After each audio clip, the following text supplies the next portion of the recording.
How's it going? It's Simon Cody here from the Walser Honda dealership. Behind me I have two really fun, sporty cars, both of which are very, very fun to drive. One of which quite a bit more so, especially if you plan on taking them to the track. So why don't you come with me, we'll take a quick peek at the 2023 Civic Si and the 2023 Civic Type-R. So I think one of the most important aspects of both of these cars is the fact that they are only available with a 6-speed manual transmission.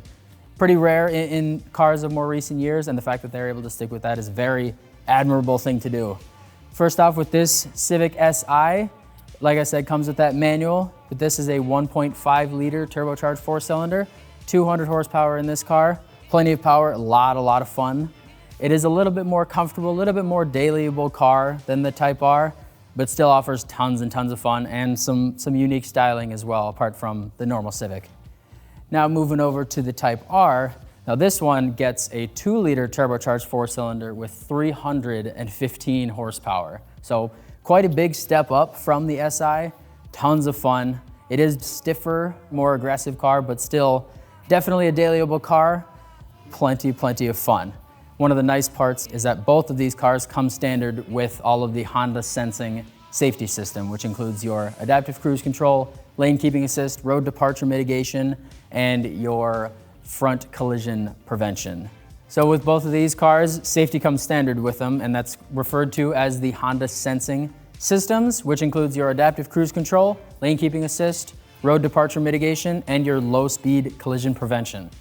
Now looking at the Si here quick, you can see that it is still a very nice looking Honda, very fun car, but still offers plenty of that practicality and a little bit more of a sporty edge to it over the normal Civic if you want to just have a little bit more fun in a daily car. So you can see this nice subtle lip spoiler here. You have the red Si badge over there, and then looking down at the bottom, you have your twin exhaust tips. So adds a little bit of a sporty look to it, but still, like I said, a perfectly practical daily driving car.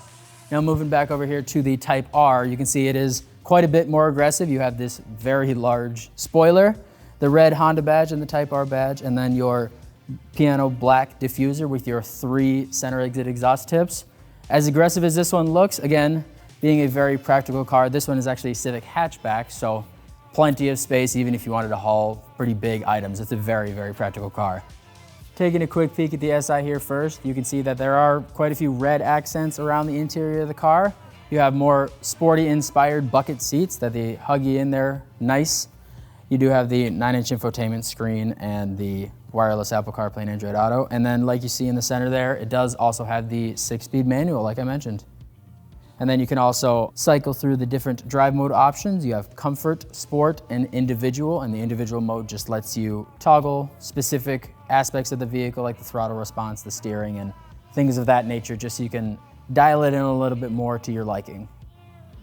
So moving into the Type-R now, you can see that while it is a pretty similar layout of the interior in the sense of the screen and the gauge cluster and the steering wheel, it does have a much more sporty interpretation of it. So it is an Alcantara steering wheel as well as the seats. They are a bright cherry red bucket seats, and they are very comfortable, but they also hold you in really tight. So if you're driving more aggressively or you're on the track, whatever it may be, they hold you in there really nicely. And then when you're looking down towards the shifter, you can see that it is wrapped in red leather. And then just to the left of that, you have your drive mode selector, just like in the Si. The difference being this one adds the +R mode, which essentially is your track mode. It's the stiffest, it's the fastest, most responsive drive mode for the car. So it just makes sure that it's rearing and ready to go, basically. So now that I've shown you around both of these cars, I'm sure you'll agree that they're both very fun, sporty takes on the Civic. That being said, I know that no matter what Civic you opt for, you're gonna have a great time. They're fantastic cars. If there's anything you have questions about that I didn't cover, you're more than welcome to give us a call here and ask for Simon. Otherwise, you can hit us up online at walserhonda.com.